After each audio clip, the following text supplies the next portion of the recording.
Hey guys, it's Jason Snavely, certified wildlife biologist and founder and president of Drop-Tine Wildlife Consulting, the Drop-Tine Seed Company, and of course, Drop-Tine Podcast. Guys, I've 17 years private wildlife consultant, graduated from Mississippi State University, and one of the things I really enjoy doing is traveling the country and watching clients realize their dreams of taking a small piece of property and turning it into something really special. All right. I'm going to jump in there again and interrupt that. What is going down, Jens? Yes, there it is. You like that? You like that? I love it. I've been practicing that. Anyway, I'm kind of spoiling the fun here today. We're going to do something a little different today. We're going to have fun. Not that we don't normally have fun, but we're going to change gears. I know everybody thinks of me as a deer nut and a soil nut, and I'll take it. But we're going to have some fun, talk about a special project, and some things that I don't get to talk about often, to be honest with you, with some clients. So super excited about that. Real quick, before I may have given away who one of my guests is anyway today. But I want to kind of kick back to the previous podcast. Did super well, is still doing really good. Appreciate you guys. I do want to say, send the Cementum Aging, sounds like I've been drinking, podcast. It was fun to do, and the questions that I'm getting from you guys are super cool. So I'm glad everybody's learning about that technique. Definitely something that's important in our management programs. They offered free hat for anybody who uses the Drop-Tine promo code when you send your incisors from your harvested deer to them. I will say, unlike my guest today, they were super awesome about getting me swag right away, and those hats are badass. So if you send any teeth at the Matson's Lab in Montana, make sure you use that Drop-Tine promo code and pick up the free hats. They're some serious good hats. So anyway, now that I'm making digs on and trying to imitate one of my guests anyway today, I want to share. We've got a pretty hard stop here in about 30 minutes or so, which is like my nightmare in life. I love podcasting, love telling stories, love talking, but he's got to go. He's got some things to do. We will have more of these podcasts, but this one is more of an introductory, just to let everybody know what's going on. Today I have two super talented storytellers, and it just doesn't get. Many of you know I filmed hunts for Tecumate for about 4 or 5 years, and these guys they're not in the TV hunting industry. They are the future of storytelling, of just branding and doing their thing, and these guys are awesome. So anyway, Casey Keefer and Aaron Bleise are with us today. Aaron, I know you go by AB as well. I don't know why. I guess it just sounds cooler. But welcome, guys. I would say glad to be here, but you've dug on me like 4 times. We're going to have fun. I'd hung up on your ass already. I'm over blushing because you just gave us one hell of an intro. I've got chills right now, man. I was like, he's definitely not talking about us. Yeah, AB and I are looking around the room like, there's somebody else on this call. What are we doing here? That was a payback for the podcast, which I need to plug. That podcast we recorded in Illinois was, in my opinion, one of the best podcasts I've ever been involved with, probably because we had so much bourbon. And I know, AB, you were drinking, what was that, watered down? What was that stuff you were drinking? It is water, but it's called Bush Latte. So yeah, you like that intro, Casey. I've been practicing on that. Here for our listeners, and I'm going to play this real quick, and then you can tell us what the hell that means. But for our listeners, this is, if you listen to the Humanimal podcast, which is a relatively new podcast, but it is one of the only ones that I actually went back through and listened to all the episodes. And obviously, I know what's coming down the pike, so I wanted to catch up on it. But this is the intro to the Humanimal podcast with Casey Keefer.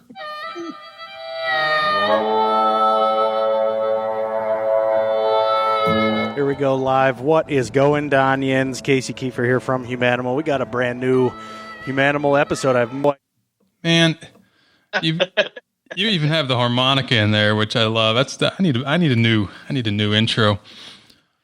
We got it all going, man. We got it all. And it's funny because I get people ask me about where the heck that came from. And, the backstory for anybody that knows anything about me is I live in Michigan now, but I am a born and bred Pittsburgh, PA 412 native. Anything about anybody from the Berg, we got our own language in the Berg. So that they call us Yinzers. And that is one of my many, many, many Yinzer impressions that I got. Good deal. We love it. We love it. I know the first time I heard it, I was like, what the hell did he just had to play it back? What the hell did he just say? So yeah, I've been practicing that. But anyway, for my guests, Casey, you are the storyteller. I know AB has to freeze his ass off, in the stand filming you and chasing you around and doing all your dirty work. But can you, first thing, I'm super excited about your project. I know it's been on the back burner for a little bit of time. So can you just tell us what I know when you told me, you mentioned Humanimal, I was like, man, I love that name, but what is this project about? How does this differ? Most people, when I mention your name, and I'm sure you're used to this, they think of the Dropped Project Alaska and Yukon and all that fun stuff. Yep. Which, by the way, in my opinion, is so far above and beyond. And I know anybody who enjoys watching television, which it's hard to watch hunting TV anymore, but just the storyboarding, storytelling, the art, the craft. That was the only. I've told you this multiple times before. I'm not kissing your ass because I don't need to, but that was the only outdoor hunting related television show that my whole family sat down to watch. Yeah. That's awesome. I think that to me is one of the best compliments that we could ever get.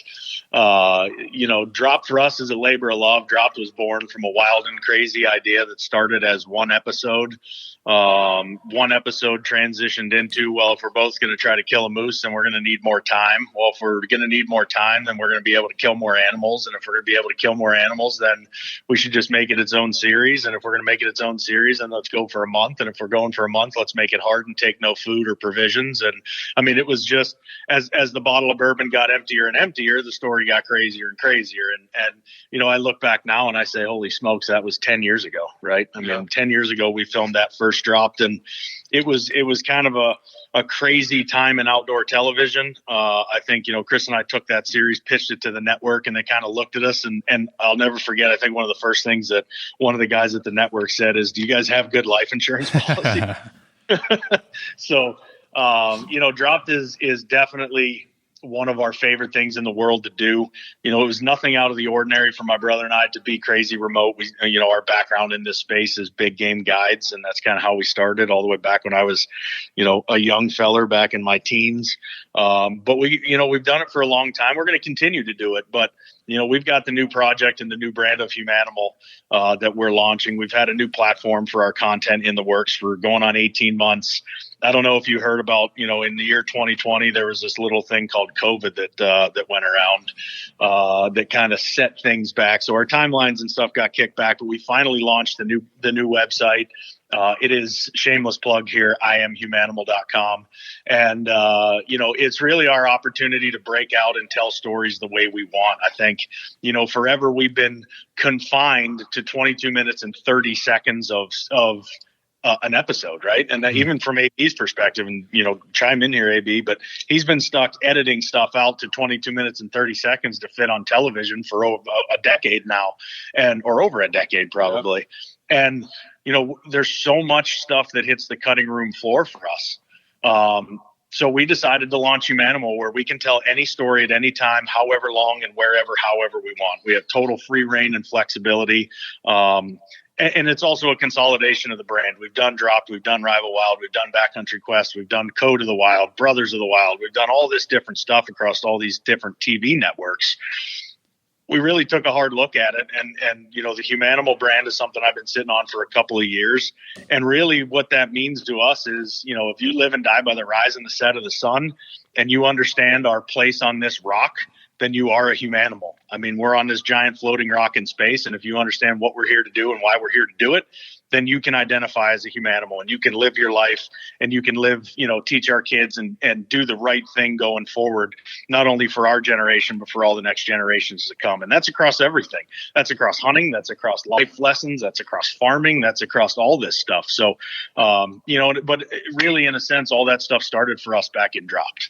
So that's the Cliff Notes version anyway. There's about, 7 or 8 stuff that went down that I'm probably missing, but that's about it. Yeah. And I know you've got some things to do here later on, so we'll bleed you out a bit. And if AB and I want to keep talking, we'll just keep on keeping on. But no, that's, so when you called me, about the Humanimal project, what excited me about it, as you know, as we kind of talked about this when I was there, I'm in education, right? So it took me a while to explain this to my 10-year-old daughter. She's like, "What do you do, Dad?" And I still don't get it.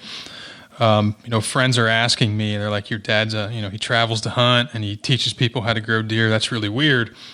And I basically said, "Listen, I'm a teacher, right? I'm not. Fortunately, I don't have the shit ass teacher unions to deal with. Can you tell I don't like teachers unions? I'm a private teacher, so I love to teach and teach people things that I've learned." When you told me about the platform, specifically Humanimal U, I was in, right? I mean, I've got all these projects going on. I'm trying to figure out how am I going to fit this project in. And you started telling me about Humanimal U, and I was like, "Oh man, this is cool. Tell me more," because so many people. Here's another one of my frustrations and plugs.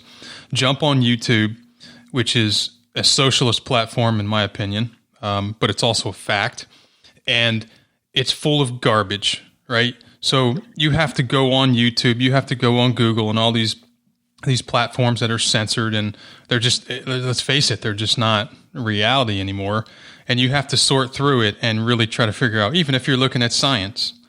But the Humanimal U idea, I know we've called it a website, and you were like, "Hey, this isn't a website." I agree. If you jump on iamhumanimal.com and you look at this thing, obviously you're just getting started here. But the storytelling, the brands, I'll let you go ahead and talk about Humanimal U, and just what is your overall goal with Humanimal U?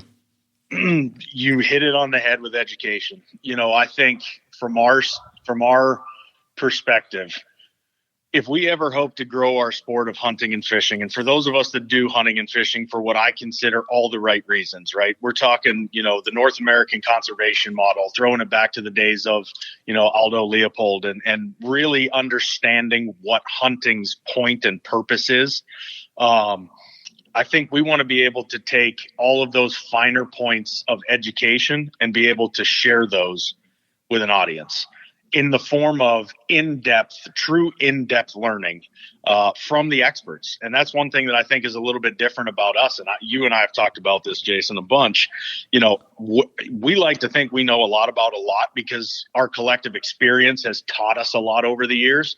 But there are so many things out there where we are not experts, and where we are not experts, we're going to reach out to people like you who are, and we're going to bring you guys into the Humanimal space, whether it's through the entertainment side or through the Humanimal U education side or both.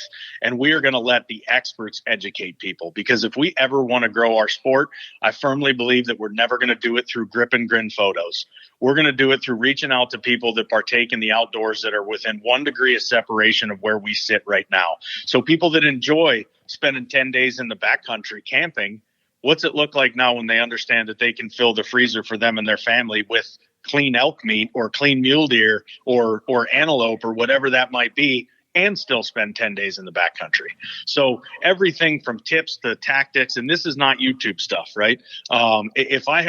If I had a penny for every person I've ever talked to that has asked our opinion or our advice to help them reverse damage that they've done to something that they learned on YouTube, I wouldn't even be working anymore, I don't think. Mm-hmm. But this is not YouTube. This is completely the opposite.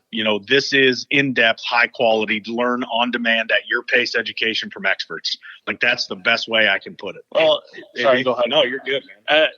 Coming from one thing that I'm really excited about this too is because the Humanimal U thing, people that might be listening to this might be like, "Oh, this has been done before." Well, I feel like we're taking it a step further in the fact that, we want to get new people into this world of hunting and outdoors and everything. And I think where we're really going to hit a touch point is we're going to go back to ground zero.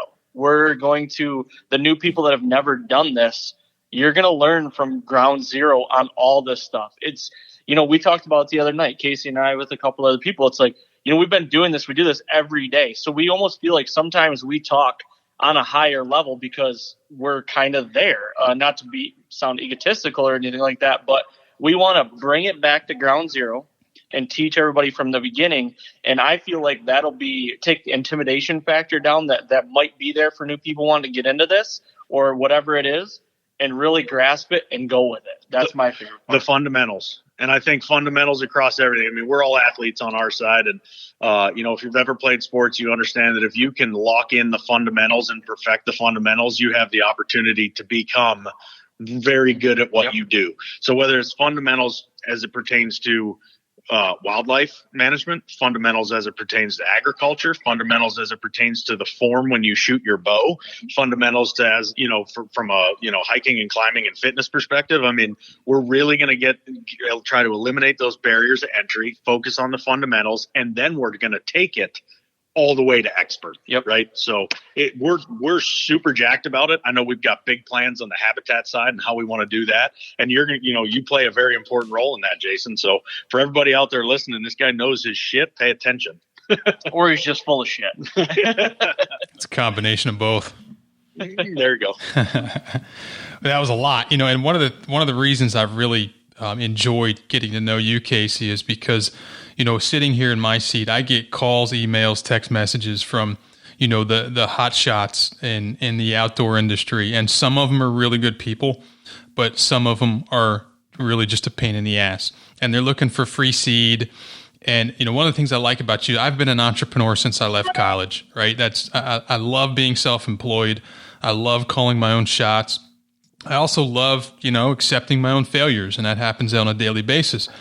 With Casey and Chris, for that matter, there's no stop. There's no ceiling. The sky's the limit. And every time we're talking, he's one of the few, because Casey and I talk more than, I guess, the rest of the team. But Casey is one of the few people who I talk to who thinks so big that it's obvious to me why, Dropped came about and why it was so big, because it's kind of the, anything worth doing is worth overdoing philosophy. If you're going to go big, go big, just go big or go home. So I've enjoyed that. And, I obviously accepted the project. You called me on a project, and at some point, we'll cover this. I'm trying to cover way too much in a short period of time here, but this whole Illinois project, right? And the Illinois farm, Yep. Maybe we'll get into some of that as well here, but what I really wanted to cover in depth is something that resonated with. So I've been frustrated here in the last couple of years. You mentioned the North American model of conservation, and at Mississippi State they pounded this into our heads. It's the greatest model in the world, and it's a good model. I think it is a good model. I think there's probably some, just like any model, there's some holes and some faults. Yep. But there is currently, and I don't know if any of you are paying attention to what's going on in our country or not. And obviously it depends, how you decipher it, or how you, I guess, assimilate what's going on as a function of your background and where you're absorbing information from. But what pisses me off is when politics meets biology and management and conservation and wildlife and fisheries. And, there's a huge attempt, a massive, if anybody knows biologists or state agency employees, many state agencies, I won't lump them all together, but most state agencies right now have this cancerous, woke bullshit running through them, and it's getting bad. And obviously, most of my peers went the state route and federal route. Very few of us took the private route. So as I talk to them over a bourbon or a beer or whatever, the frustrations that they face, if you buy a license, I spoke to somebody recently, he's a biologist in the private arena, and he was asked to give a talk to his alma mater, to the graduating class of wildlife and fisheries students. My name has been proposed to my former university multiple times for 5 to 7 years, and they have not accepted it because they screen you and they listen to your podcasts, and they're scared because you're going to say something, maybe outside the university liberalized model. This gentleman asked a fantastic question before he even started talking to about 90 wildlife professionals. He said, or asked, how many of you out of 90 folks have purchased a hunting license this year? Not gone hunting or plan to go hunting. How many purchased a hunting and or fishing license? And 2 raised their hands. Oof. That means 2 out of that entire crowd is actually donating, investing in Pittman Robertson or Dingle Johnson funds, which go to, obviously, conservation and, funding state agencies, in part. And these are topics I want to talk about more in the future. That's not a very high number. So, Casey, when you and I were talking about nonprofit organizations, I'm not here to piss anybody off. I'm just here to talk, open up. Most of my peers are in a position where they can't talk, and they express this to me on the side. I can't say anything because I don't want to get fired. So that's what I like about this. It's a private platform with entrepreneurs, guys who love the hunting, fishing, outdoor recreational experience, but also fear for what could potentially undermine this North American conservation model. And if you follow anything that's going on in other countries, you will find that it's not too far away that we have gun buybacks and the wildlife is no longer held in public trust, but only held by the Bidens. Hunter Biden gets to kill them all. So anyway, I kind of got off track there, but that's what I enjoy most about this Humanimal platform is it's there. It's the sky's the limit. Yep. That's part of, again, a huge side of Humanimal, and we'll save some of our conservation efforts for another episode because that's in depth in itself. But we've got our own stuff going on the conservation front where, too many times I think nowadays people make donations to some of these organizations and, there's really no accountability to where the dollar goes, right? Mm-hmm. There might be a couple of press releases that have big fancy headlines in them and there's a big overall bucket of what might have been done. But when you get down to the nitty gritty of it, you get into the level of nickels and dimes and where are we talking this money being spent? Well, there's an awful lot of payroll in an awful lot of places that doesn't necessarily look so good. That's right. For us, we're looking to essentially almost privatize the conservation efforts that we want to do. And we're going to go out there, we're going to get on the front lines and we're going to make a difference. And we're going to show everybody the difference that we're making.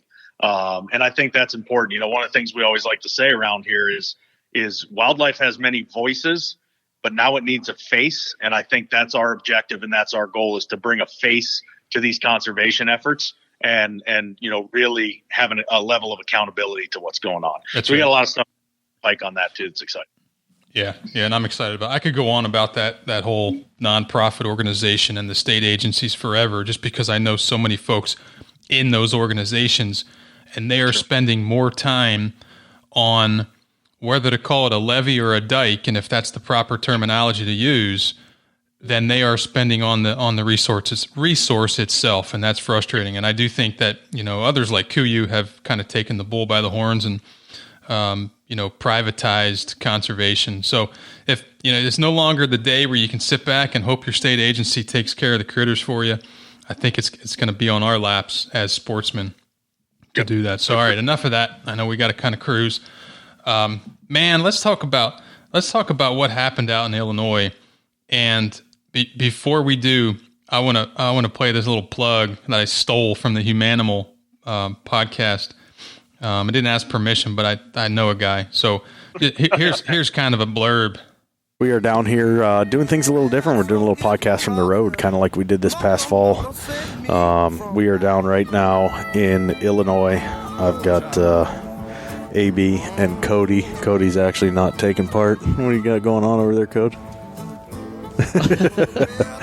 Cody opted to sit out this one, but we've got AB, myself, Cody, and then we have a super special, awesome, very knowledgeable guest with us today here from Drop-Tine Seed Company. We've got Jason Snavely. Jason, Hey. how you doing, man? Boy, I feel special. He's very special.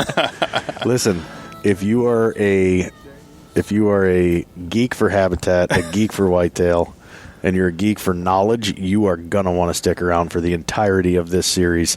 So we're going to be doing a series, coming back and forth with the Illinois property and what we're doing down here with Jason and relying on him and his expertise for a lot of ins and outs in the food plotting world and the seed and the regenerative ag and stuff that I'm not going to steal the thunder on. I'm going to let Jason kind of dive into all that because he's way smarter than I am when it comes to it. But this is going to be a lot of fun. We're down here in Illinois. Today we actually spent our first day on the farm looking at it from that perspective, right? So Jason's first view at the farm, boots on the ground. Real quick, we had another first today. We did. We had another first, and he's not on, and I'm sad that but I will steal the thunder on this. Cody found his first whitetail shed today. Hey, yeah, there you go, little buddy. Cheers. And then the second one he found was a stick. So it was very dark. It was like a chocolate So horn. we took that first one back. Yeah, that's right. That doesn't count. Yeah, it doesn't count. The second one, he's like, it had a hook. It had a curl to it. It had a curl. Close. Yeah. No, it was great. So, we are sitting around here. It is late. I think Jason spent like 15 hours in the truck to get over here. We drove down bright and early this morning, left home around 5 o'clock. But AB's got some bush lattes. Jason, of you course. and I got a little bourbon action Brown going water. on. That's right. Yeah. So this should get interesting. We're just getting started here. Yes. But we'll see where this thing goes. What anything you want to add up front, AB, before we get rocking and rolling? My mind was literally blown today. I'm very green when it comes to food plotting and soil and everything, so it's been awesome getting to know Jason and he blew my mind today. He had me eating clover, smelling dirt, the magnesium smell, like it smells like a handful of coins, Sure. He told me why that's good or bad. Metallic, you mean? Or metallics. He's green, folks. Did I say He's magnesium? Green. Magnesium is what you went with. Hey. Crack another bush latte. Oh, no, mine is blown, and it's... Magnesium's tomorrow. Yeah. Just day one. Relax. Yeah. We don't get into the heavy shit till day That's 2. right. Let's relax. No, I'm excited. I got some questions I want to ask him. And All right, I gave AB some more airtime there since we're cutting him off. I also threw him onto the bus on that whole deal. So, Magnesium. That's his new name. Yeah. You're one of the X-Men. I was tired. Mr. Magnesium.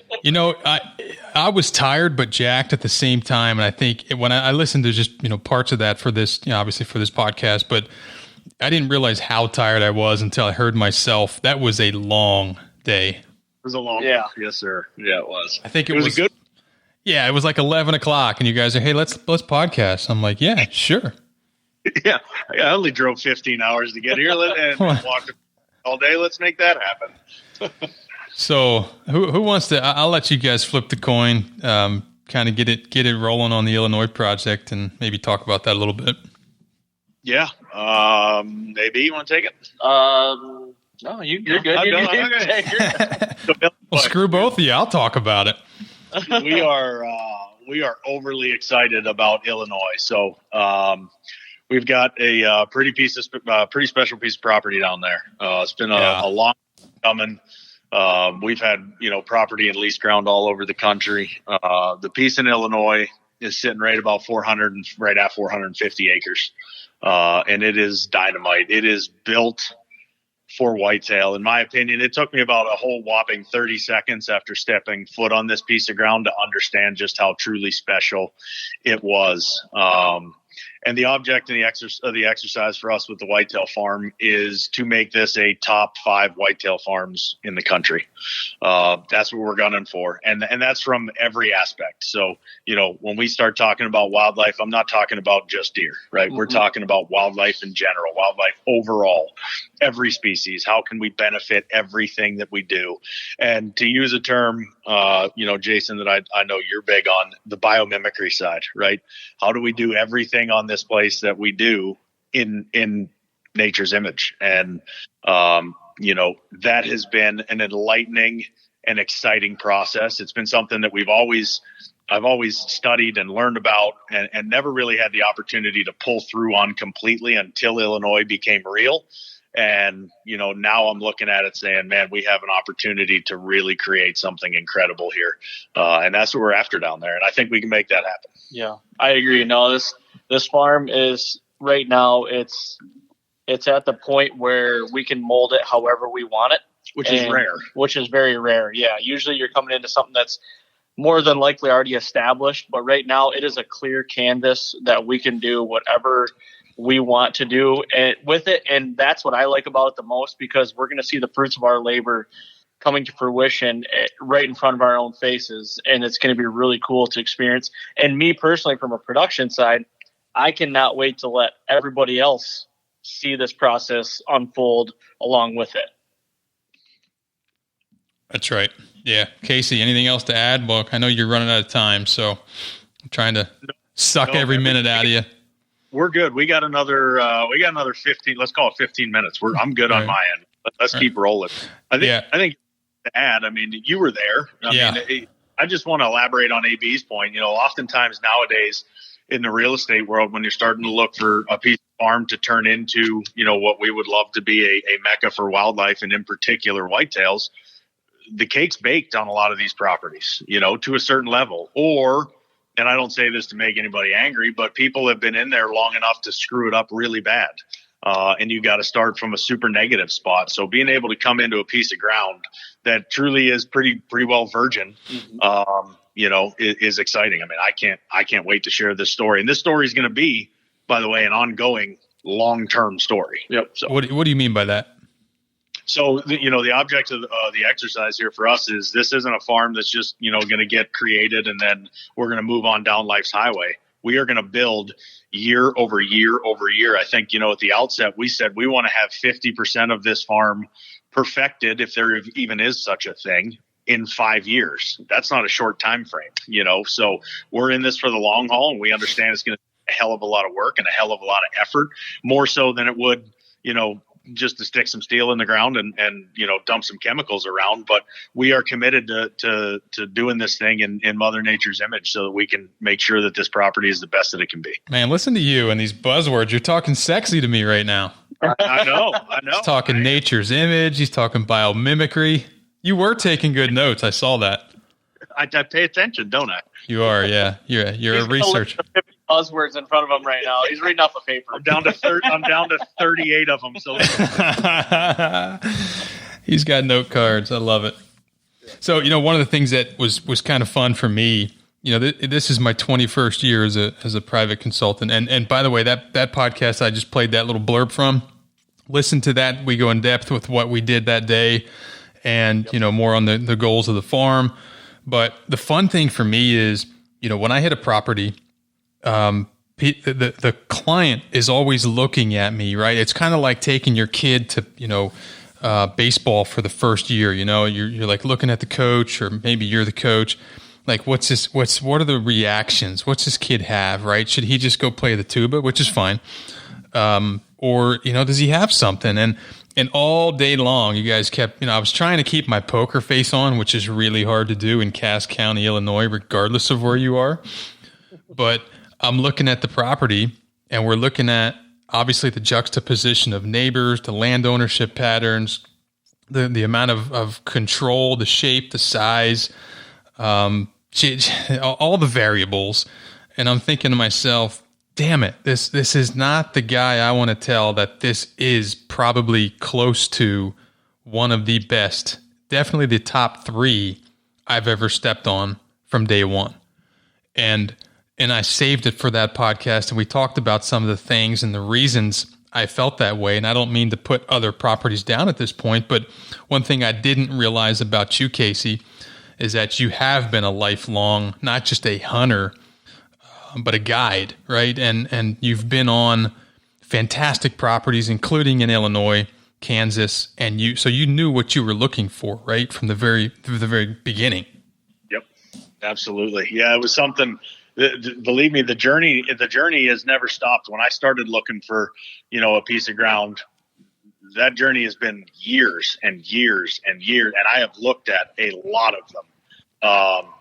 And like I said, this one was 30 seconds. I mean, I wasn't even 500 yards onto the place. And I just thought to myself, this is it. I can see it. This is it. I don't even need to see anything else, but this is it. Yeah. You know? I think you're talking about that spot you first drove me to, and we just sat there in park. Yeah. And my head was on a swivel, and I was like, can I get a minute? Give me a minute. I gotta get off right here. Yeah. I gotta take it all in, you know. It's an unbelievable starting point. I think just naturally where it is right now. I can't wait to see what it becomes as we deploy, you know, some of our tactics and our techniques and some of what I call kind of the humanimal kind of habitat matrix that I have that I'm looking forward to sharing with you and sharing with a bunch of these other people. I mean, this thing is going to be a wild ride. Yeah. So just kind of frame it up real quick, what it looked like. The previous owner, it was timber, right? And then they said, hey, in order to sell this, we have to give it some, I call it drillable. Others call it tillable ground, and make it look like, you know, an Illinois property. So just real quick, kind of frank, because everybody's sitting there thinking maybe they've never been to Illinois, so they're just picturing, you know, 300 acres of cornfield. Yeah, so it's kind of sits in a little bit of the bluff country there, coming up off the river. So really nice elevation changes. Really nice kind of top flat ground in certain spots, and you know, for all of history, basically, it has never been timbered. It was a solid block of timber all the way up until, anywhere between 18 and 12 months ago. And some of that timber got cleared out on those tops that made way for, roughly 70 acres of agricultural ground, that drillable ground, as I've learned from Jason.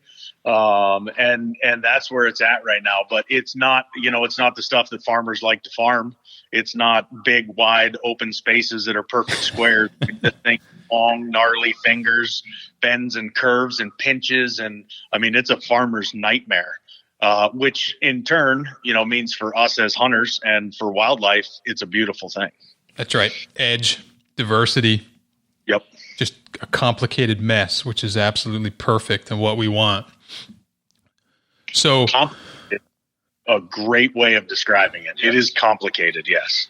Yeah. And it's diverse in topography, and that kind of, the funny thing is when, I now, as a biologist who's really in tune with microbiology underneath our boots, or tries to be, I look at a property and, they say, well, this was timbered, but we opened up X amount. And I'm thinking, oh, damn it. Here we go. Right. The minute, for some reason, human beings touch things like this, it starts to deteriorate the overall health of it.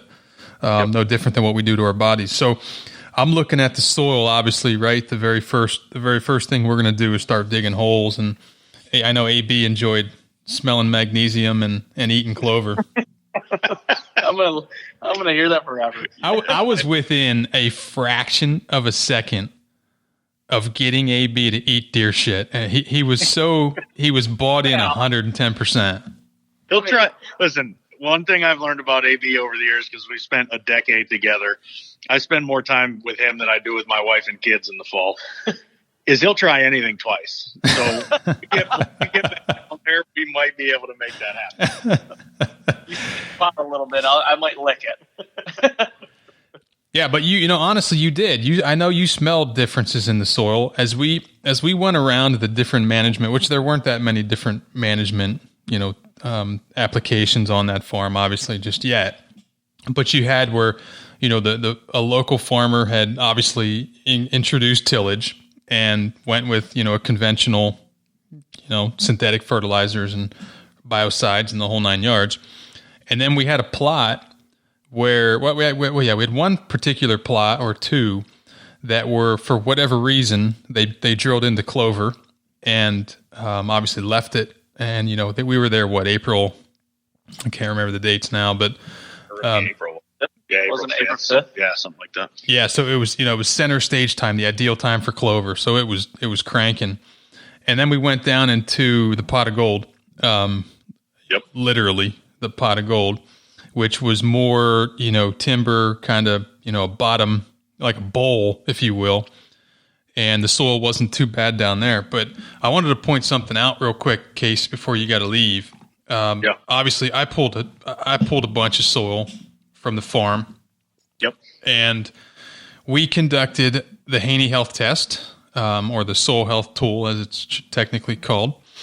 Yep. I also sent some soil to a lab, and I'm going to get into more on the soils because I think that people are just confused about, and I have been for years, and many of my peers, if not all of my peers, I think are still confused. Some of them, fortunately, are following and copying, so give them a couple more years and they might catch up. But the standard soil test, which I did a standard test, so we would have some baseline data on that as well. But we also did PLFA, which is phospholipid fatty acid testing, which essentially is more organic, life, soil health parameters than just looking at the chemistry and whether it's sand, silt, or clay. So we can get into those details later, obviously, but one of the things I wanted to point out, and I know, Casey, you were just driving somewhere. I don't know if you got this email or not, but the health test results. I got it right in front of me. Yeah, so there's one of my clients from Iowa's on there. Just ignore that one. They did them all together as a batch. But one of the things I wanted to show, it's the planning, 2 N's, no T, planning that allows us to eliminate or minimize the synthetic fertilizers, the biocides, the chemicals. And This is what I wanted to show you guys. And obviously the viewers can't see this, but one of your plots is in clover, was put in clover before we got there. And it doesn't matter what kind of clover. The fact is, it's a plant. When you stick a plant in the ground, it fixes the dirt, period. So I tell people, we plant our fertilizer. Someone had planted fertilizer for you before you purchased. You inherited it. That particular sample, obviously there's a lot going on with it. But you're looking at 95 pounds of nitrogen per acre because someone put a plant in the ground. So what that tells me is, and I ran the model here before I jumped on, you could, in that soil, you could grow 105 bushel corn, which is plenty of corn for wildlife, with 0 synthetic inputs. Absolutely 0. No nitrogen, no phosphorus, no potassium, no nothing, period. And for those, some of my clients are in tune with the soil health calculation, basically the ultimate score. I'm going to scroll out here. That particular field was like 26.8 is a massive soil health calculation, basically a score, right? Now you look at, the pit tunnel, right? Which is more of a conventional, it was in corn. We saw a lot of ground exposed when we were there. Mm-hmm. I think AB smelled. What'd you smell in that one, AB? The pit tunnel. Yeah, 4-pit tunnel, that pinch right there where the box will be. Oh, He didn't take notes on what he smelled. that was magnesium metallic. It absolutely was. Yeah. And the soil health calculation, was 13. So half. Now, that doesn't mean a whole lot to most of you, and it really doesn't mean a whole lot to any of us, other than this goes to show when you plan and you put a plant in the ground, it can do what we have relied on for so freaking long, dumping synthetics in the ground. And honestly, if you look at the rest of these, the pot of gold's not too bad, but we'll get into some more of these details later on, and I'm going to do some more podcasts on PLFA, standard soil tests. So many of my peers, including my alma mater, I listen to podcasts, which I love, and I shake my head at my former advisors, my professors. These people are still teaching the wrong methods when it comes to soil health. So, Casey, I don't know if you want to make a quick comment or two about what we did in the dirt or... Yeah, I think some of the stuff that we did down there in the dirt, first of all, for me, it was an amazing chance to actually get in the field, right? I think you and I have talked about this enough. I have read through and studied and researched, but there's nothing like boots on the ground, do it ourselves, test it, and let's see what the difference is.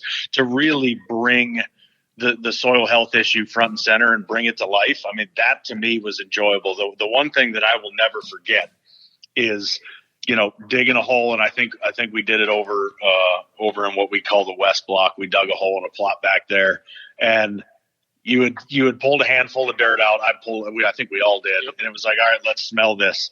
You put it up to your nose, you smelled it, and you said Tabasco. And I literally, the minute you said it, I was like, oh my gosh, this smells like Tabasco sauce. Yeah, like it's crazy. That's something that I've never done before.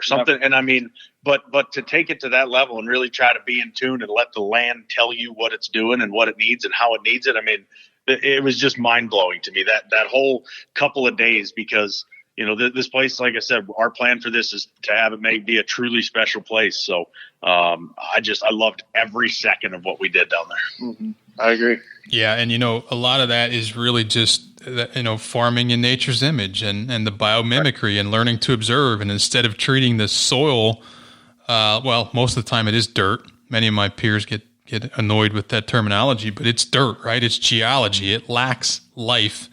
There is no biology left, and you'll find as you're in more and more soils that have that biology again, that can essentially offer natural fertility. You smell certain smells, and I appreciate you bringing that up. So now every one of my clients moving forward is going to be asking me to take them to the Tabasco soil. But it was 100% Tabasco, which I like. So I'm not sure how that. We don't need to get into the details on why, but yeah, that's fun, and it frustrates me sometimes when I visit a client and they want to talk more about hinge cutting. They want to talk more about which tree to hang their stand in. They want to talk more about buck beds. They don't want to get out in the soil and look where we can have the greatest impact on the nutritional carrying capacity. They want to talk about all this nonsense, again, going back to YouTube, and all of those tools and techniques have their place for sure. Mm-hmm. But before you go, a couple more things I want to talk about. But speaking of buck beds, I hate that terminology, but let's talk about literally as you said in your podcast notes, and we talk more in depth on that podcast, but the most bizarre buck bedding area in the country, as Cody called it. What do you call it, AB? Fingernail. The fingernail. The fingernail, yeah. We were standing there in this space on the property, and we come to find after that point there were multiple such locations. They just didn't have the same feel as this particular location, which I know the listeners are going to think I'm crazy for saying this, but the hair almost stood up on the back of my neck, because you can just stand there, and this is obviously after the whole rut, the winter season. Things had happened, changed, different patterns. We were able to get in there, and you can just see, you could almost replay how that buck survived in that particular bedding area, more than likely 18 to 20 hours a day. It was unreal. Yeah. That particular spot you look at, and standing there, you look at any course of that deer's life or any change of season or anything that he needs to do, and you can understand how he could accomplish it from right then and there. During peak rut, what he needs to do to keep an eye on does or track down a doe, he can make it happen. Yep. To keep himself safe, he can make it happen. To get out of the weather, he could make it happen. To evade predators and have escape, he could make it happen. I mean, it was just like, this is it. If there was ever to be a diagram drawn of the perfect spot for a deer to reach the age of 7, 8 years old and become a true, Midwest ancient war horse, that was the spot. Amen. That was pretty neat. So I look forward to getting back in there with my recurve. Slip that one in there. No, that was a pretty special place, and I know we all just there were 2 or 3, I think, in that particular location spots where you could tell that a very large whitetail had stuffed his massive body up against a deadfall or a bunch of brush, and like you said, he maybe got up for a few needs in life, but when you lay there and we sat there just looking, it was mind blowing, and I look forward to seeing what kind of critters are killed because of that factory right there. And I thought about that. I obviously had 15 hours in the truck leaving the property, but I thought about that spot because I'm not making this up when I say this. That was probably one of the most spiritual whitetail spots I've ever spent in, and I think me and Cody were the last two out. I didn't want to leave. But when I get to a spot like that, I tend to just observe. All right, you can't rush it. You can't just drop a pin and get the hell out. It's April. I didn't want to leave. I'm standing there looking around thinking, you know what's even most interesting about this particular location? There is no visible signs of human activity. There's no hinge cuts. There's no timbering. There was nothing that the bipedal man walked in there and did. It was just built by nature. And I took snapshots in my brain to so that I could try to simulate that in other situations, but I don't think it's possible, to be honest with you. And I didn't mean to spend this much time on it, but there's, I get to see properties all over the country, and there are always specific locations of specific properties that I can't get out of my mind for whatever reason.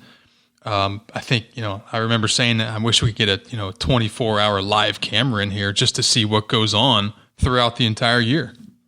Yep. Listen, I just got good news. My 1 o'clock just got bumped to 2 o'clock, so let's keep this going. All right.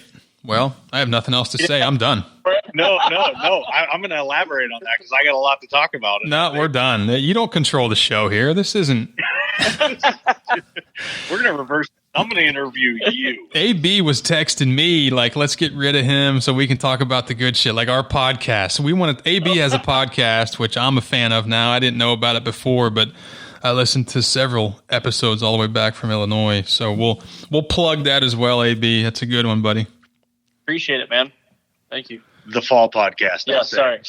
Shameless plug. The Fall Podcast. Yeah, Go check it out. It's on all the platforms you can get your podcast at. Every Tuesday, a new episode drops. So shameless plug. No, nice job, Casey. I know you got to hold his hand and help him out there. But, one of the things I want to mention about that podcast, and nobody told me to plug this podcast. I love podcasting. I don't know if that's obvious or not. If you look at my episode count, you wouldn't think so. But unfortunately, I have to travel so much and work so much and do what I do that I don't get enough time. I don't make enough time, and I need to do better at that in the future. But what I'm impressed about AB, and you should be recognized for, is your consistency. You're like Cal Ripken, man. I mean, every Tuesday one drops in there, and that's super cool. Yep. I appreciate that. Thank you. Does an excellent job on the Fall Podcast. There's no doubt about that. Yeah, AB, I just sent you a text with my address for that check.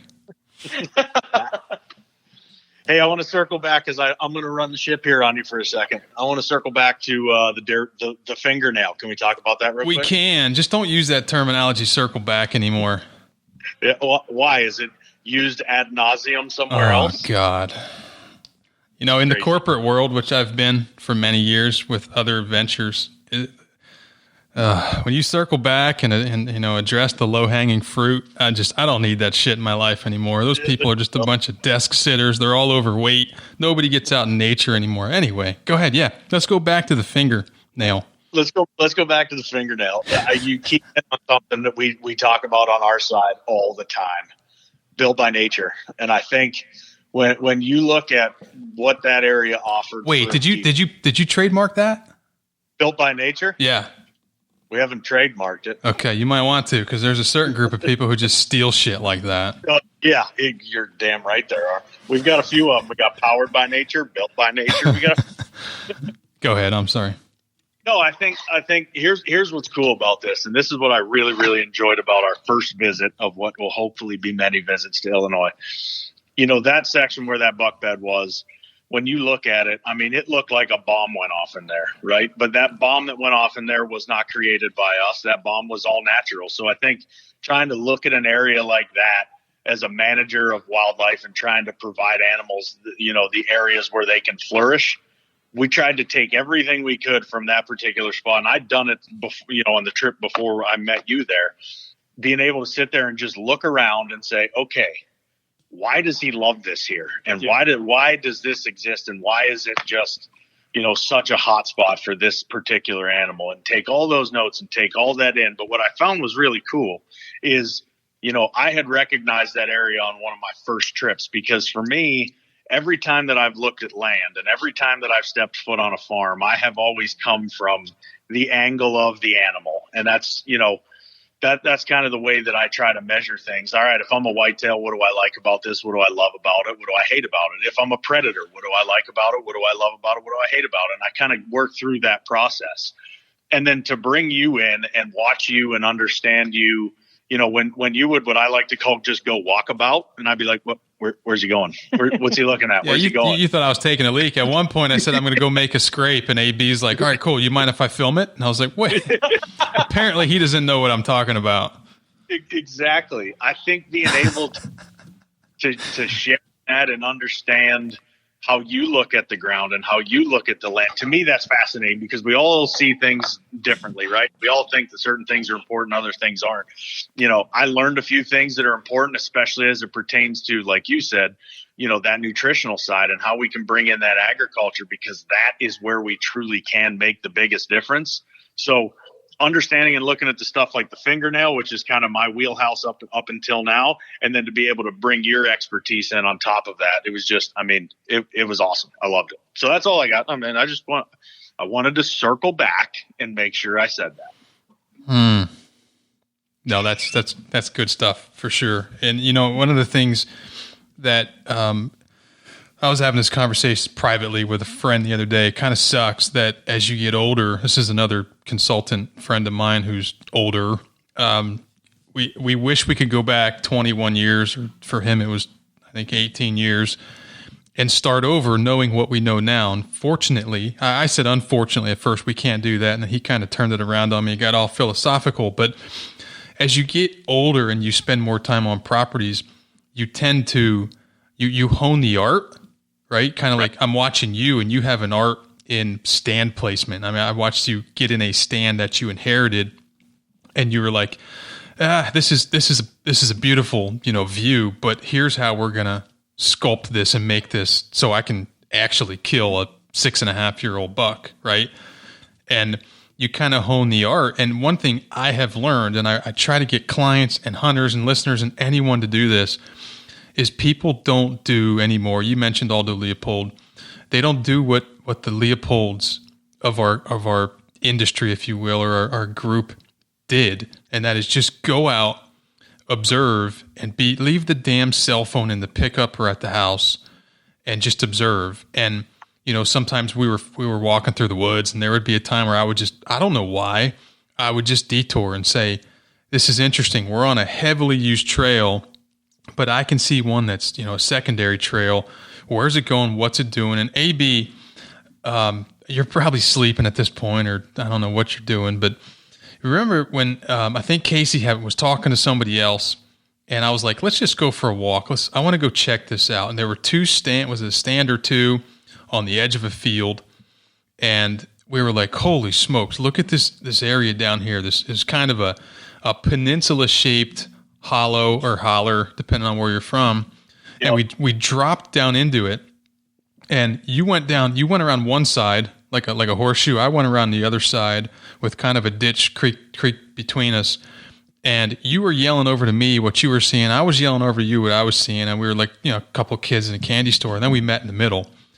And we went back, and we found the bed, where we thought the buck would bed, and we were like, hey, look right there. There's that stand that looks fantastic from the other angle.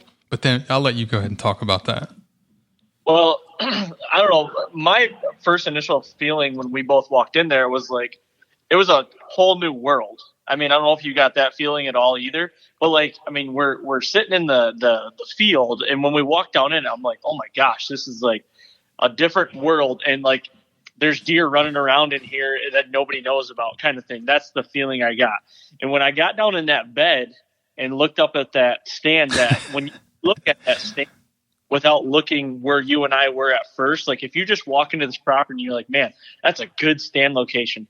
And then you find this bed and you look up and you're like, holy shit, he can see us getting into this stand from, stepping first foot on the farm. He can see us the whole way, and he's not going to come out of here. That's right. You know what I mean? That right there is elite level, being able to find something like that and look at and actually say, why is he here and how can we capitalize? Obviously, that's not going to work if he's going to be in this bed. There's no way we're going to be able to hunt him right there. Yeah, that was awesome. And I'm not a professional hunter. I tell people all the time, you didn't just hire a professional hunter. You hired a biologist and a manager. But having said that, you try to think like the whitetail. When we got down in there, I think I remember saying, "There's my stand." I mean, it just looked beautiful. Yep. It was a pinch point. Several plots come together. It was a peninsula, lots of edge, lots of diversity, great, enter and exit to it. But when we got down in there, it was like, all right, and I think I remember saying to you, I don't know if you remember or not, but I was like, people talk about building buck beds. I think somebody accidentally built this buck bed. I think that buck said, hey, if in order for me to know if I'm being hunted, I got a bed right here. And there was no way of killing him if he was in that particular bed. It was over with. His exit strategy was enormous. Yeah, no, I agree. And what you're talking about, the accidental buck bed, it was a set of deadfalls that was pushed up against the field edge that this buck basically nestled in behind and had a perfect barrier to any predator from the west that would get him, west or north, and he had the perfect exit and entry. If in any scenario arise them, he could get out of there in a safe way. Yeah, and I don't know why it amazes us that bucks do this, considering we try to kill them. But I think when you just let everything else go and just go where they're at.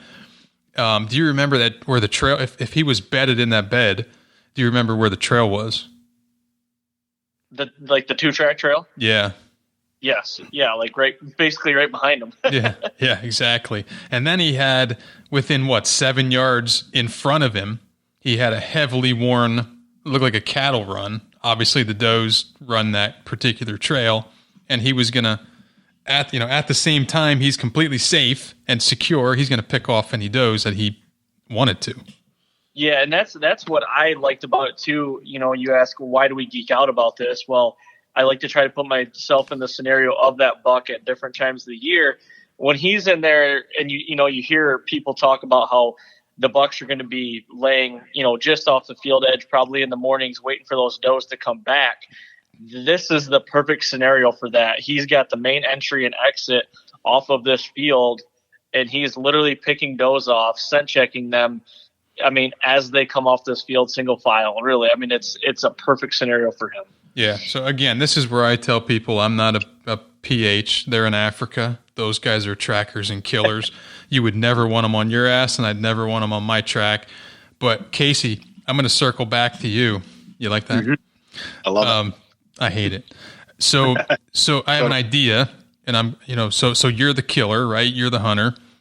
Sure. How are you? And I don't think you got down in there, because as soon as I told you I found a couple morels, you were like distracted like a kid with ADHD. You were all over the morels, and then you ended up with a damn basket full of morels. Yeah, but I think you're like morels. Ha! You found morels? Ha! And that was it.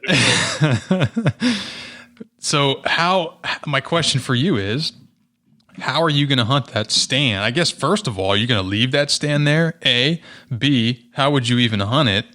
And then C, if that area was diverse, it was perfect for bucks to be in.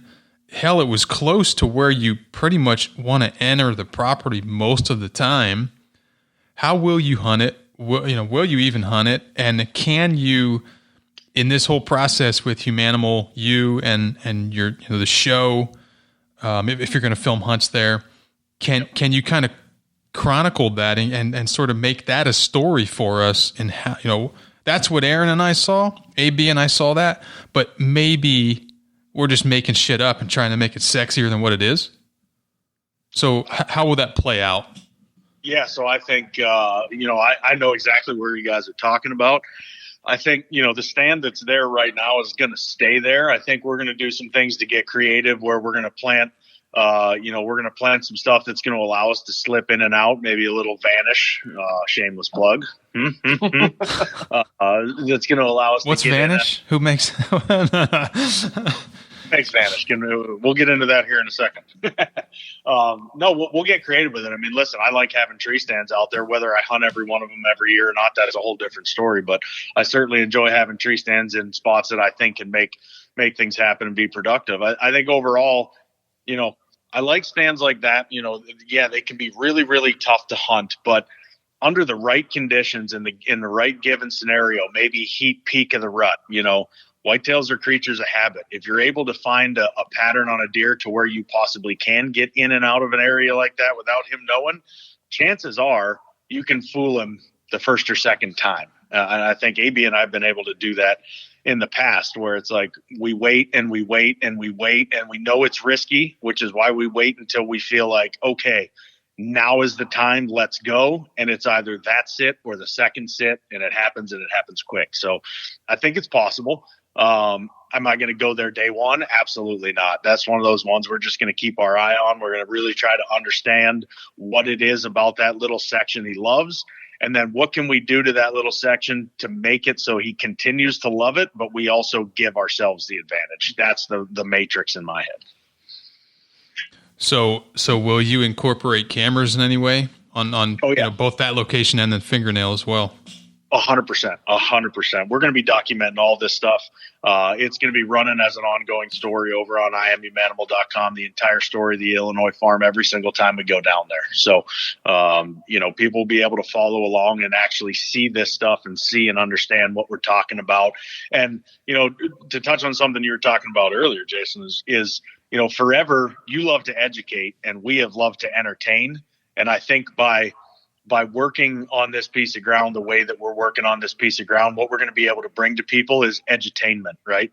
We're going to still have our high quality, badass footage, and it's going to be beautiful, and the storylines are going to be deep, and people are going to get a great understanding. But at the same time, we're going to educate the hell out of them. And what you're talking about here with this stand and then with the fingernail, those are just two perfect examples of that.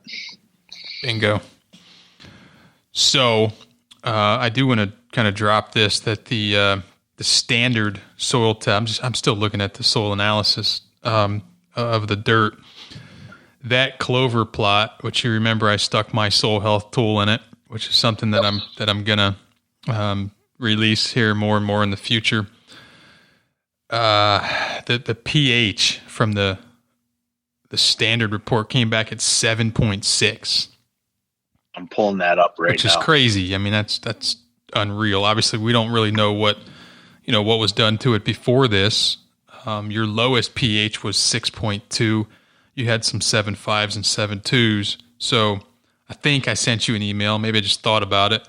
And I said, do not order lime. Don't put an ounce. Obviously, if the farmer's going to do it this year, you kind of had some situations where he's still going to plant some things.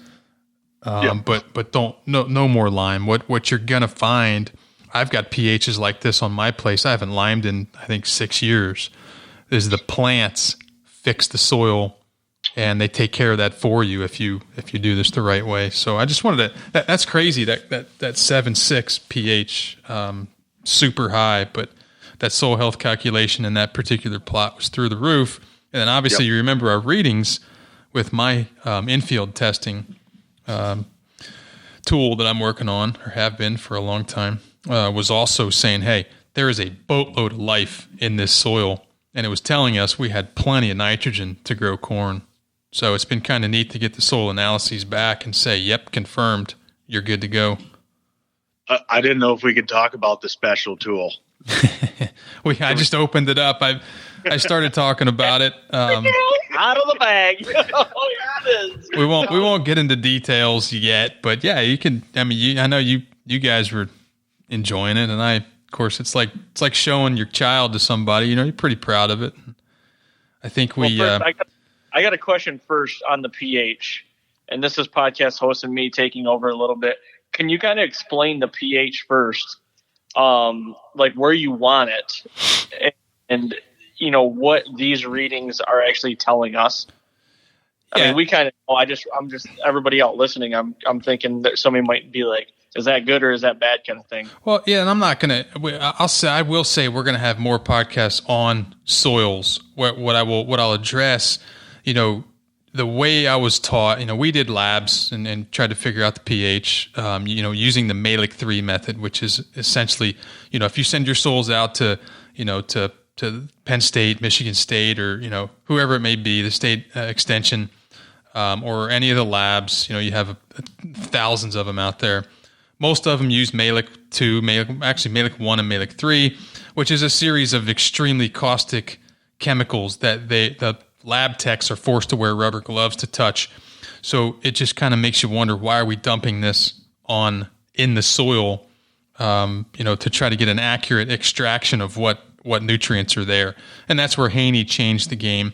It's just really hard when so many people in that other industry, the chemical industry, are making so much money.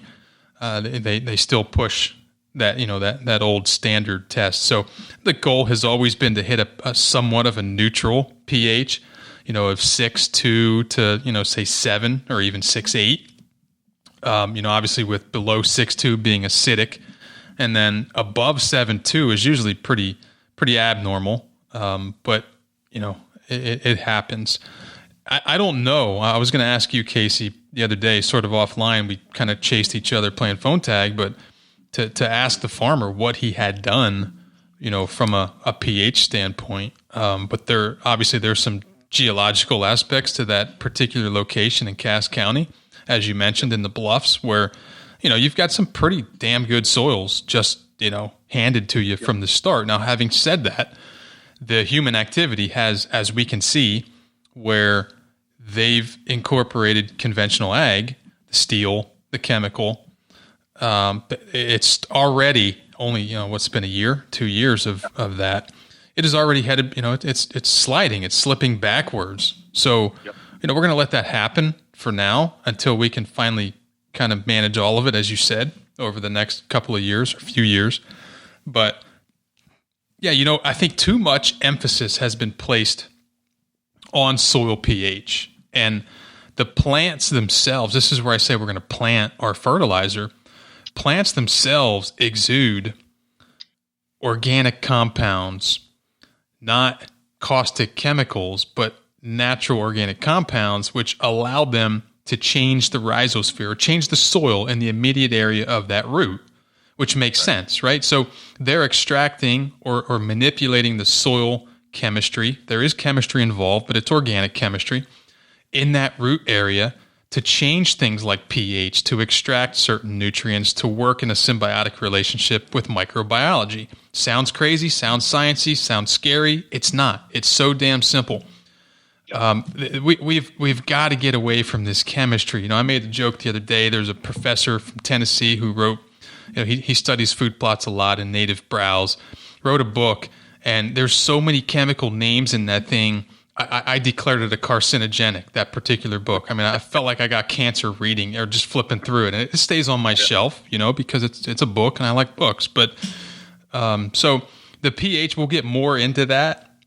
What I like to look at, it was 7.6 in your clover plot, and this is what I get to do all day. So hold on a minute, I'm flipping over here.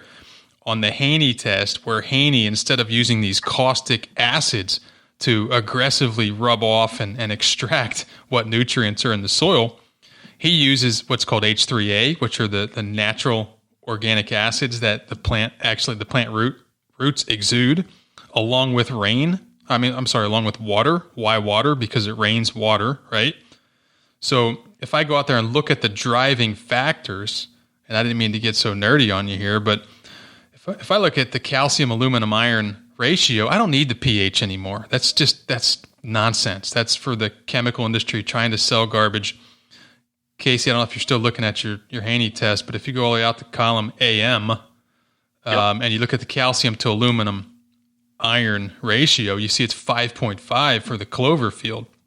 So essentially, we have a certain number that we target. If it's above it, we don't lime. And in this case, about 1 or 2, I wouldn't even consider putting lime out. All of your fields are above that, with the exception of 1, which I'm not too concerned about. There's a reason that's a little bit lower. But so I know I went on for a while there. I do want to do some more podcasts. I've got a good friend of mine. There really are no good soil labs out there, to be completely honest with you. Haney's lab in Temple, Texas is good because of Haney. There's one lab that started here recently that has listened to Haney, offers the standard, the PLFA, the Haney test, truly the Haney test. There's other labs.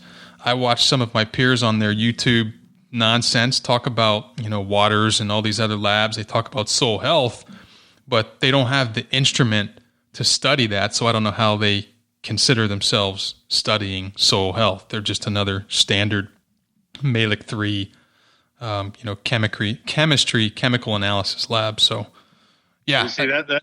So you honed in on something that I picked up on back on, a little while ago, is that these people that are advertising themselves as doing true soil health tests don't actually have the ability to do a true soil health test, right? Exactly. So, and, when, not to cut you off, but that's a great point. And when we talk about soil health, back in the 80s and 90s, it was all about soil quality, and you still see people talking about soil quality.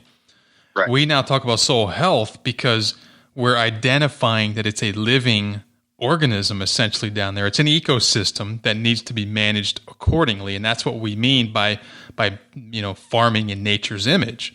So, this soil that's living, the only true health indicator we have currently is CO2 output, and that's what we were studying with my in-field instrument that day.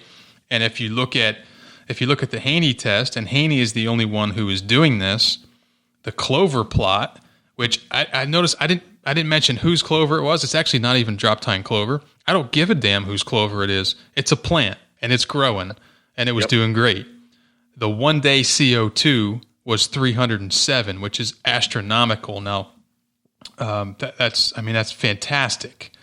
So what that's telling me is that soil is working like we want it to work. If we have living organisms, microorganisms down there in the dirt, those organisms will go get the NPK, calcium, you name it, bring it to the plant in exchange for sugar excidates carbon that plant is able to make through this simple process of photosynthesis. It's just that easy.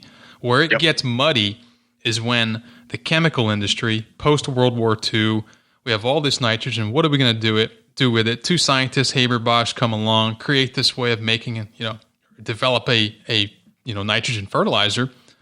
And they think the world's going to starve if we don't create massive amounts of yields. Well, that's all good and well, but what we have sacrificed is nutrient-dense forages.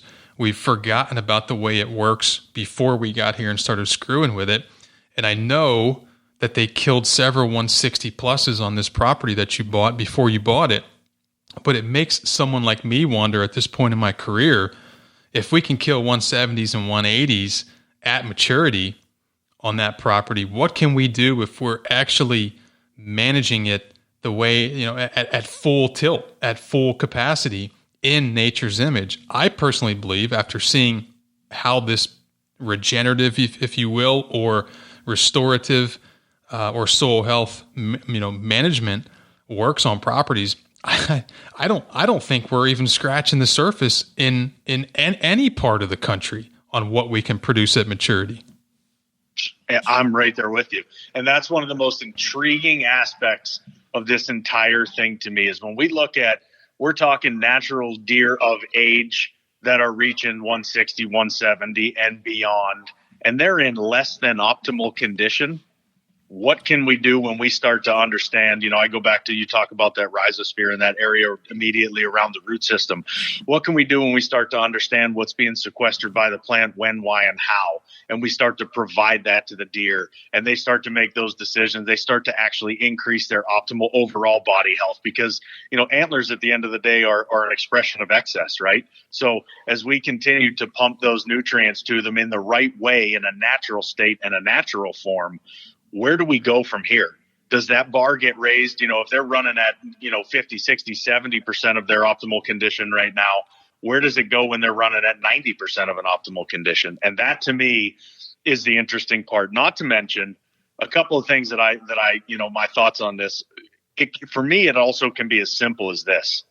The field to fork movement, which I like to think the early days of Dropped had a little bit something to do with, living off the land, as is, what we can take from the land and use for our families. I can't sit there and watch my 5-year-old nor my 10-year-old eat a deer that I know has been consuming chemicals, herbicides, pesticides, whatever that may be. So, I mean, it's amazing how we as people, listen, Mother Nature had this shit figured out long before we ever got here. Mother Nature knows what to do with Mother Nature. We're the ones that don't know what to do with it. So, trying to return this particular piece of property in Illinois to that natural state. I know we've mentioned Aldo Leopold a couple times in this conversation. I'm very much of the mindset, and we're working on some really badass stuff here at Humanimal along the kind of that central thesis of Aldo Leopold of, game animals can essentially be restored by the creative use of the same tools which destroyed them. The axe, the plow, the cow, the fire, and the gun. So when we start to take that approach and we look at the soil as a living thing and really just kind of start to deploy all these different management tools and techniques and tactics, what does that optimal level of a whitetail become? What does the wildlife improve to? I mean, that's the stuff that it's got me through the roof excited. So I know I'm babbling, but man, this is where it's at. Yeah, no. So the question I have for you, I forgot to ask you earlier, but are you factually going to be recording hunts for the television show at the Illinois property? Yes, 100%. We will have television show episodes that will be recorded there. We'll also have the ongoing story at IamHumanimal.com. So when does the show start and what channel? So pretty pumped. Humanimal's moving over to Outdoor Channel moving forward. So we've always had Drop-Tine Outdoor Channel, Humanimal stuff, and Rival Wild stuff has always been on Sportsman. We are moving all exclusively to Outdoor Channel with everything that we do. So it'll be on Outdoor Channel. All new episodes coming. AB, that's your department. Well, it'll be Q3 and Q4. So Q3 starts around July. Yep. And it'll run to the first of the year, basically. Okay. So the hunts we'll see this July and on are obviously from last year. Yes. It's all been. But then as we get later into the fall, we'll be getting real time. It'll be real time all the time on the website, and then episodes will hit the air later in the year. Yeah. You'll be able to see Illinois stuff from this year on the website in real time. Correct. Okay. Good deal. AB, anything else to add? I know you kind of just been sitting there letting us babble. No, I love all this stuff. This is stuff I'm learning as we go. I had a lot of fun with you down there at the farm, and I can't wait to pick your brain even more. Like I said, my mind is blown, and this is not a whole new level for me as far as it comes to farming and agriculture, stuff like that. Like I'm excited about it. I also want to throw this out there. The world of food plotting is a vast world, right? I can do it with an old box spring. I can do it with an old bed mattress. I can do it with this. I can do it with that. We as Humanimal are not here. We're not here to throw stones at guys that want to stick steel in the ground. That's completely their decision. Correct. What we are here to do, we feel that there's a better way, and we feel that there's a more responsible way, a more environmentally friendly and responsible way that not only benefits the soil, but it benefits the plant and the animal, and it benefits us as people. Call me green if you want to call me green. I don't really care. We're here to show that side, and we're here to show the trials and tribulations of what it's going to take to get a property into that natural state. Yep. Because that's what we want to do. People may love it. People may hate it. I don't really care one way or the other. We're going to show it because that's what we do, and that's how we roll.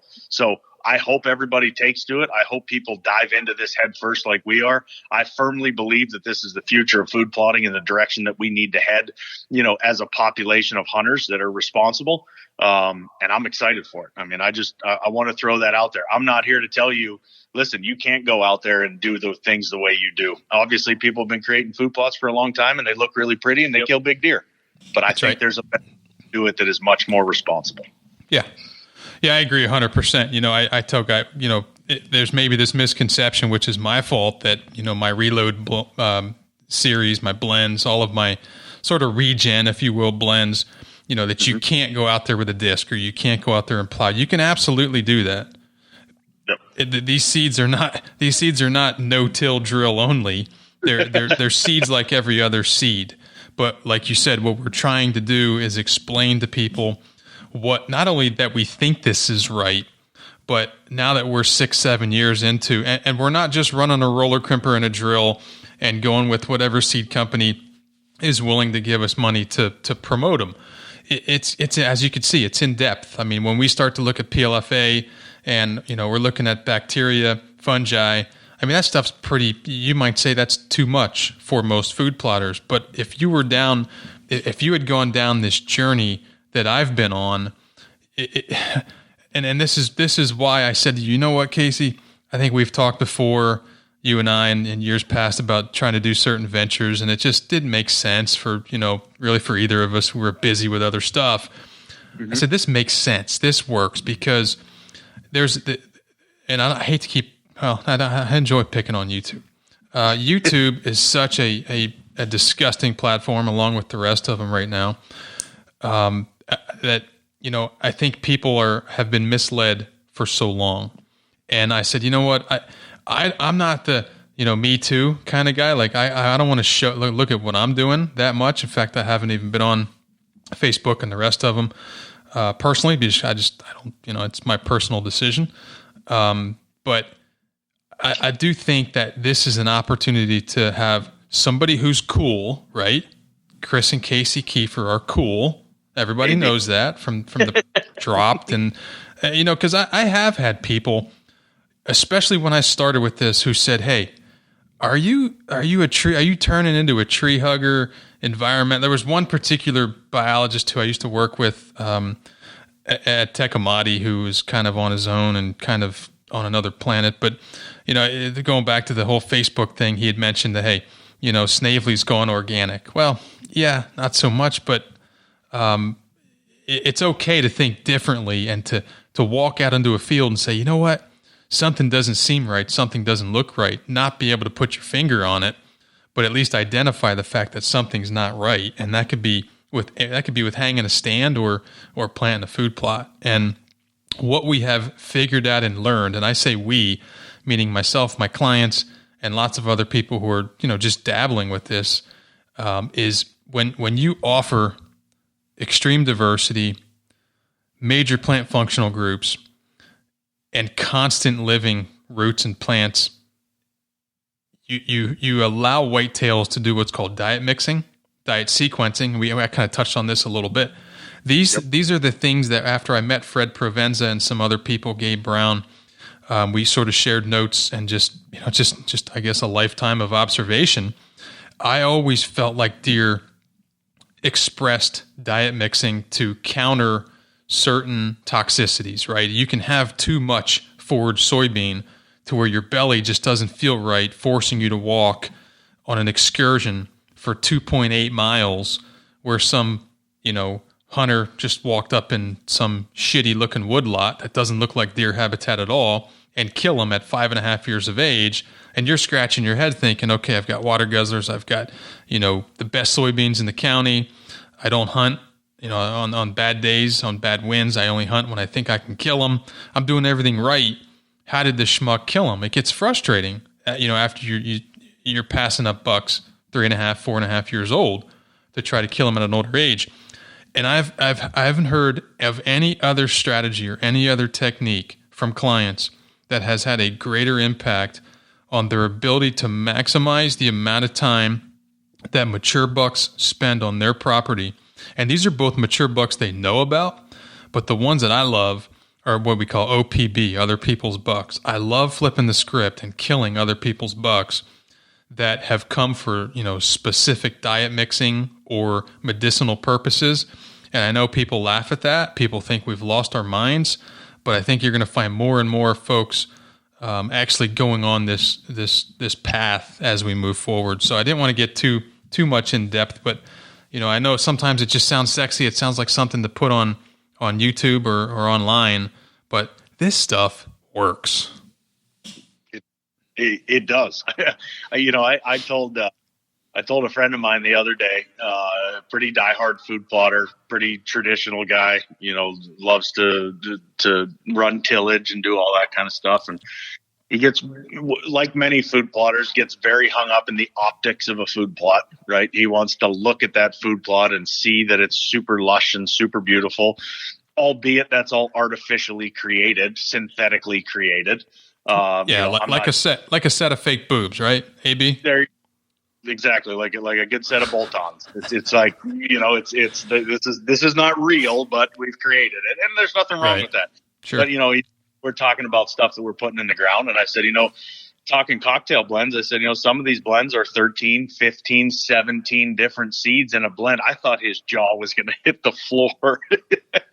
17, 15 different, species or varieties of plant. He's like, what, how do you get what to grow? And it, it's just like, there's a lot to learn, Kemosabe, a lot to learn. Yeah. And speaking of that, we're still learning. I mean, I have two, especially maybe 3 or 4 guys who I talk to on a regular basis about, they understand agriculture, they understand nature, they understand plants and how soil works. And we were having a conversation 2 days ago about this and the things that we're learning about how individual species, we talk about the symbiotic relation. Like, we were talking about that there in Illinois.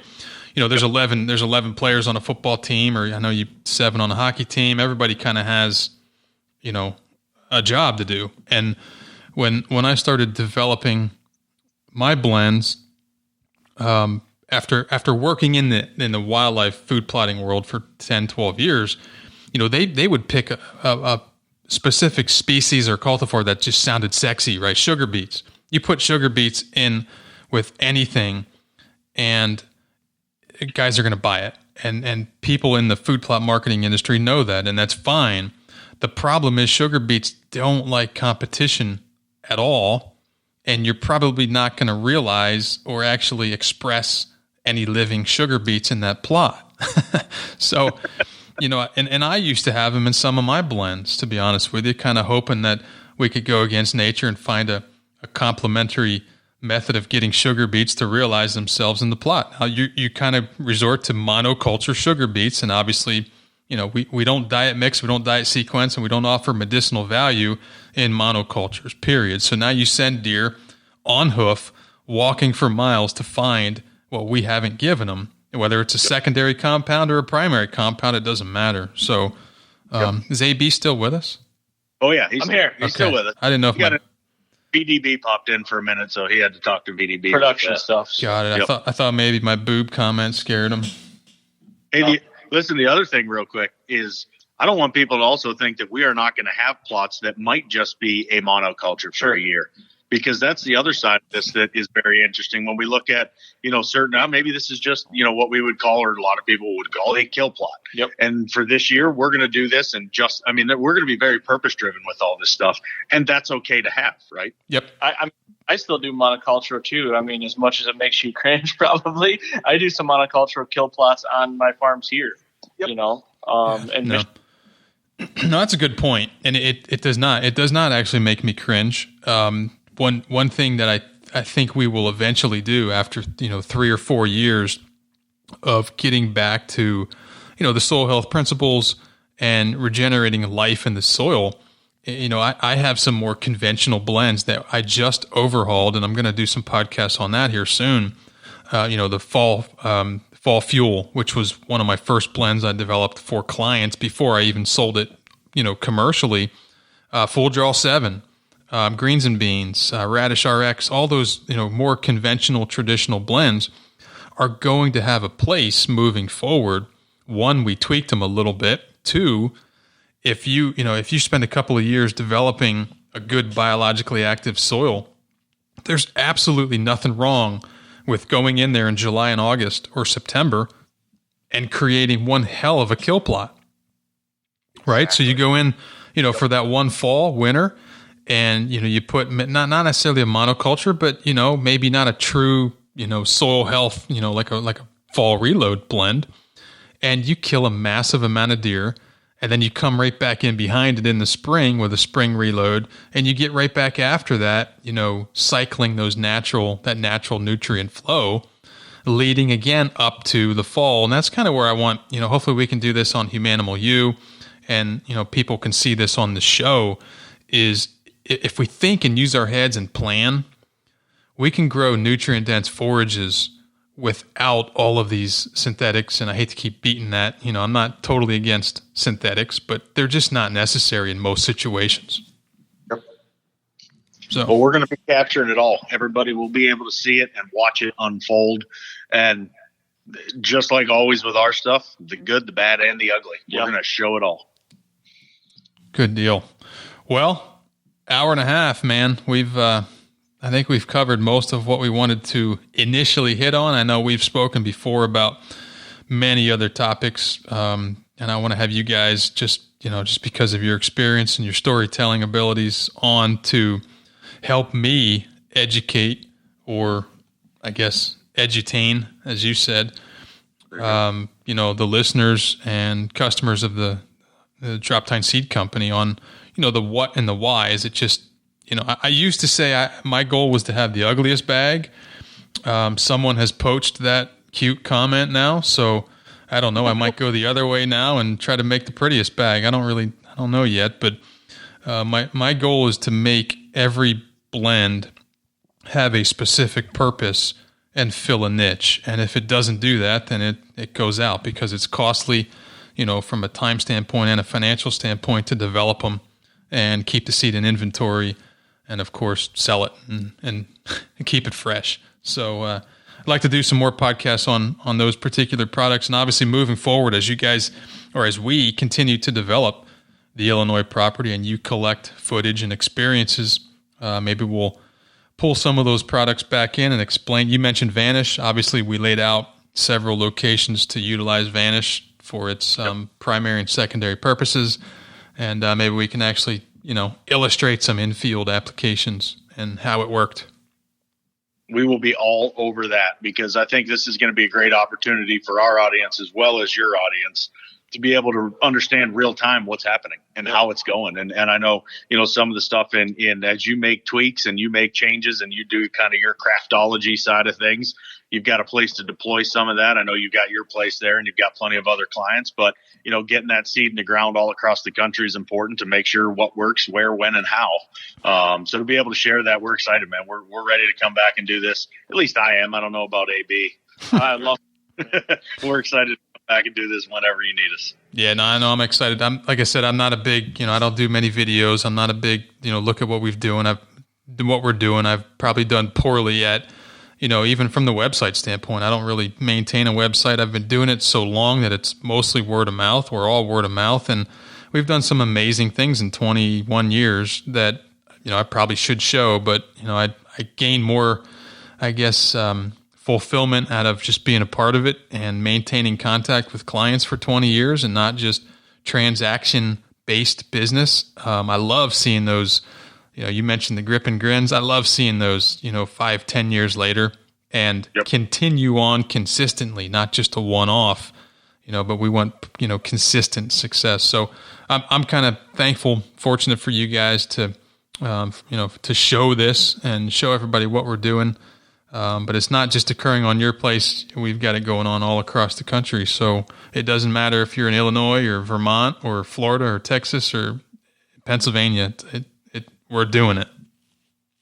Well, it's exciting, man. I think I look at this too as, for me, this is never about look what we're doing. I think this entire next phase, as you will, as we get into this side of things, is not about what we're doing. This is about look what's possible. And I think that's the important part. And hopefully we get a lot of people to latch onto that, because as I've said to you a million times, Jason, there is a better way. We got to find it. And we're on that path right now. Good deal. That's a good spot to wrap up. AB, you good? I'm awesome, man. Thank you very much for having us on here and doing this. Yeah, appreciate you guys. I know we've all been busy. I've got a slowdown, thankfully, here in my schedule a little bit. So enjoyed this podcast and have some other great ones coming down the pike. And then also, obviously, both of your podcasts, which we mentioned already, go check them out. And those are fun. Both of them are really good. I know there's a lot of podcasts out there now, but these are some good, entertaining podcasts. And I'm hoping you'll continue to build out the Humanimal podcast as you guys, get into the fall. Oh yeah. We got big plans for that. We're going to continue down that path 100%. Good deal. Well, all right, guys, I appreciate your time. And, with that, we're good to go. We'll do this again soon. Sounds good, man. Thanks, Jens. There you go. All right. Be good, guys.